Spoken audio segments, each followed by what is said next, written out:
Tout le monde aime les histoires, que ce soit les enfants qui aiment écouter des histoires avant de se coucher, ou même les adultes. Nous, on regarde des films, toutes sortes de films, des films de science-fiction, des films plus réalistes, des romans. On rentre dans ces histoires-là, dans ces récits, et on se laisse prendre par l'intrigue. On veut savoir qu'est-ce qui va se passer. On se laisse toucher par les personnages. Puis à quelque part, ces histoires-là nous parlent de notre monde, nous parlent de nous, et on embarque dans ces récits-là.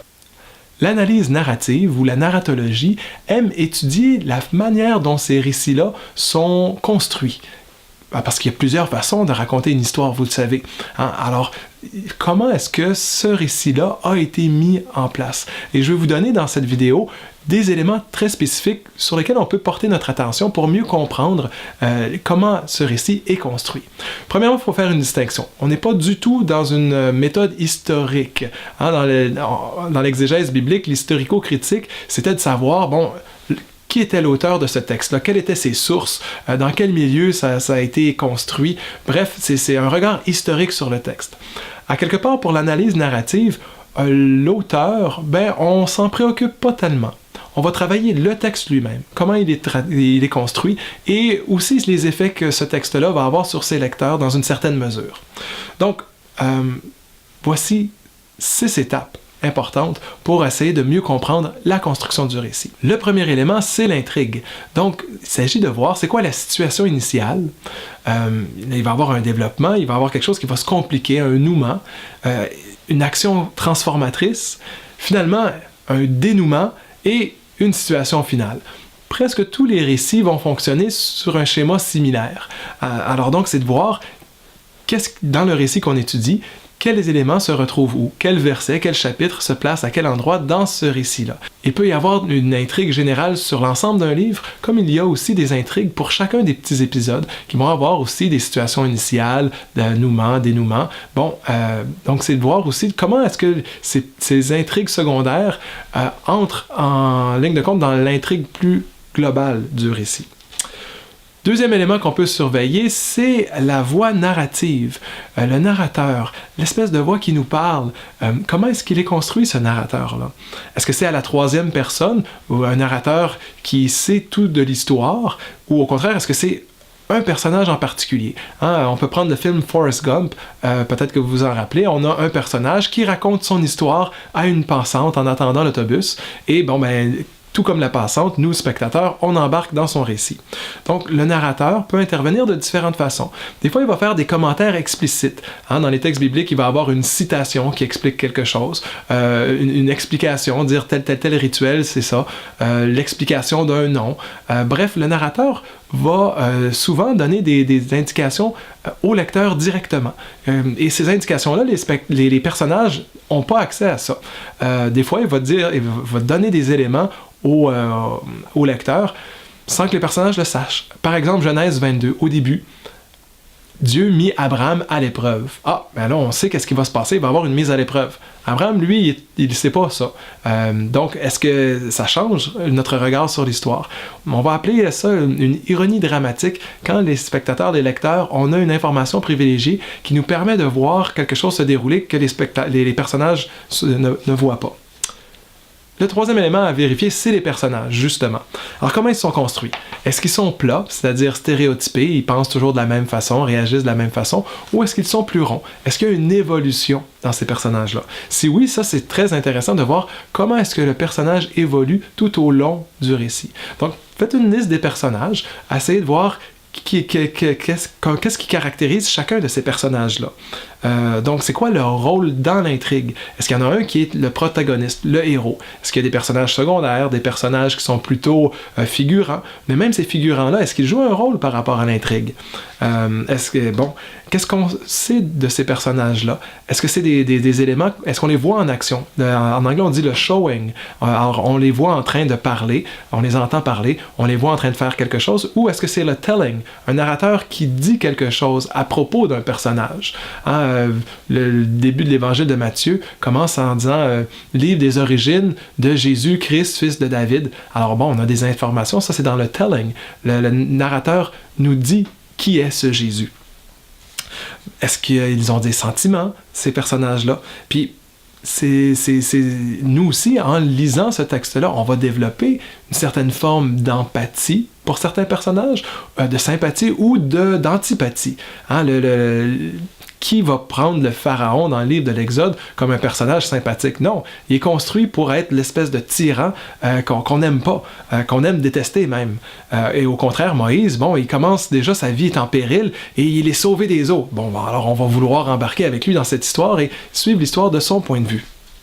Donc, ça peut être intéressant de voir comment les personnages sont mis en place pour développer une antipathie ou une sympathie de la part des lecteurs. Un autre élément, la temporalité. Un quatrième élément, la temporalité, c'est pas tellement de voir le cadre temporel à quelle époque ça se situe, non, c'est plutôt de voir la vitesse du récit. Est-ce que des fois, parce que bon, la vitesse normale, on pourrait appeler ça une scène. Alors la scène se déroule, on voit les personnages qui se parlent puis qui avancent dans le récit de façon plus ou moins normale. Mais des fois, oups, on sent que le récit pèse sur pause et que là, il n'y a plus d'événements qui se déroulent, puis ça laisse la place pour la description. Une description de l'habillement d'un personnage, par exemple, pour ce à quoi il pense.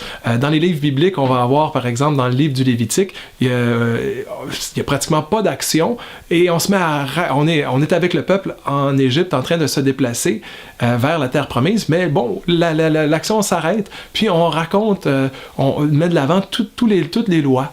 Bon, pendant ce temps-là, l'action avance pas. On est toujours en Égypte au même endroit. Au contraire, on peut avoir des espèces de sommaires où on résume d'un coup tout ce qui s'est déroulé, même sur plusieurs... une action qui pourrait être sur plusieurs siècles, dire nos pères sont venus en Égypte et bon, il peut y avoir des sommaires comme ça qui racontent très rapidement des actions qui auraient pu être décrites et racontées de façon beaucoup plus lente dans une scène où on voit les personnages en train de faire cette action-là. Donc, ça, c'est la temporalité. Il peut y avoir aussi des éléments de temporalité intéressants où, oups, on revient en arrière, une espèce de... En anglais, on dit un flashback. En monde littéraire, on va dire une analepse. On revient en arrière pour voir qu'est-ce qui s'est passé, pour comprendre ce qui se passe. Ou, au contraire, pouf, on a un flash forward en anglais, une prolepse, voir vers où on s'en va. Donc, c'est pas toujours décrit... le chemin, c'est pas toujours A, B, C, D. Des fois, on va A, C, on revient à B, on s'en va à F. Alors, les auteurs, des fois, vont jouer avec ça. Alors, quand on est dans un récit, il faut être attentif de voir où est-ce que le récit nous amène dans le temps. Est-ce qu'on retourne en arrière? Est-ce qu'on va en avant? Le cadre. Le cadre est intéressant. Il y a le cadre temporel, justement. Bon, à quelle époque est-ce que c'est situé? Il y a le cadre spatial, où est-ce que ça se passe, l'action. Des cadres culturels, sociaux aussi, hein, où on va décrire... comment est-ce qu'on vit, qu'est-ce qui se passe. Alors, c'est important, pour comprendre le récit, de comprendre le cadre qui est mis, l'arrière-plan. Cet arrière-plan-là, des fois, il va avoir une valeur symbolique. Hein, comme l'Égypte dans le livre de l'Exode, ben, c'est pas juste un lieu géographique, ça devient finalement le lieu du mal. Il y a un symbole qui est associé à ça, à l'esclavage, mais c'est aussi le lieu de la rencontre de Dieu, le désert par la suite. Donc, chaque lieu peut avoir aussi une fonction symbolique dans le texte. C'est la même chose pour les différents cadres, que ce soit temporel, spatial, culturel, etc. Alors, c'est intéressant par ça d'essayer de voir dans quel est le monde qui est construit par ce texte-là. Des fois, il est proche du monde dans lequel on se situe nous-mêmes comme lecteurs, des fois, il est assez loin. Dans le cas des textes bibliques, bien entendu, il y a quand même un fossé culturel entre nous et ces textes qui sont situés des fois jusqu'à 4000 ans, il y a 4000 ans. Là. Le dernier élément sur lequel j'aimerais attirer votre attention, c'est la tension narrative dans un récit. Puis ça, ce qui est différent, c'est que c'est pas juste le texte comme tel, mais ça se situe dans la relation entre le texte et le lecteur ou la lectrice, et surtout dans la temporalité de la lecture comme un événement qui se déroule dans le temps, justement. Donc, c'est d'être attention à la tension qu'il y a autour du suspense, de la curiosité et de la surprise, par exemple. Raphaël Baroni, c'est un auteur qui a développé justement ces catégories-là. Il parle du suspense comme quelque chose qui est orienté vers le futur. On arrête à un moment donné notre lecture, puis on se dit « Hey, qu'est-ce qui va se passer? Comment est-ce que le héros va s'en sortir? » Donc, il y a un suspense qui est créé, une tension qui nous projette vers le futur, qui nous fait avancer dans la lecture. Le deuxième élément, la curiosité, ça peut être un mot qui n'est pas tout à fait défini, qui nous rend curieux. On veut en savoir plus. Des fois, c'est des blancs dans le texte, des éléments qui sont pas définis, des espaces d'indétermination. Puis c'est au lecteur d'essayer de trouver comment remplir cet espace-là. Et pour le remplir, des fois, il va retourner en arrière, des fois, il va se projeter par en avant. Mais bref, il y a une curiosité qui peut se développer au fil de la lecture. Finalement, la surprise, ça, c'est on arrive à un moment du récit et oups, il y a quelque chose qui nous est révélé, qui nous surprend, qui nous bouleverse et premièrement, on va retourner en arrière pour voir comment ça se fait qu'on en est rendu là. Est-ce qu'il y a quelque chose qui ne m'a pas été dit? Donc, il y a une surprise qui est générée, un effet de surprise, et ça va nous projeter vers l'avant autrement aussi. Ça va changer notre façon de lire par la suite. Donc, suspense, curiosité, surprise, c'est des éléments pour voir comment est-ce l'événement de la lecture se déroule pour le lecteur, pour la lectrice de ce récit. Je vous incite à aller plus loin avec le livre Pour lire les récits bibliques de Daniel Marguerat, Yvan Bourquin. C'est un des livres à lire sur ça. C'est assez simple, il y a toutes sortes d'éléments qu'on peut suivre. Mais au-delà de ce que je vous ai dit, puis de ce qui se retrouve dans ce livre-là, c'est pas tellement de tout décrire et de répondre à toutes les questions qu'on peut avoir en analyse narrative, mais plutôt de voir le récit que je suis en train de travailler. Quels sont les éléments particuliers de ce récit-là qui fait en sorte que c'est un récit unique? Comment il est construit, ce récit-là? Quel effet il génère sur les lecteurs? Donc, c'est tout ça. Alors, au-delà de ce livre-là, il y a aussi les travaux du RENAB, le réseau d'analyse narrative de la Bible auquel l'Université Laval appartient. Alors, c'est plusieurs universités qui sont mises ensemble, qui travaillent la Bible à partir d'un point de vue narratif. Donc, à chaque année, il y a des colloques, symposiums, et il y a toutes sortes de livres qui sortent avec les publications autour de ça. Donc, il y a beaucoup de travail qui se fait ces temps-ci pour étudier la Bible, mais à partir d'une posture narrative.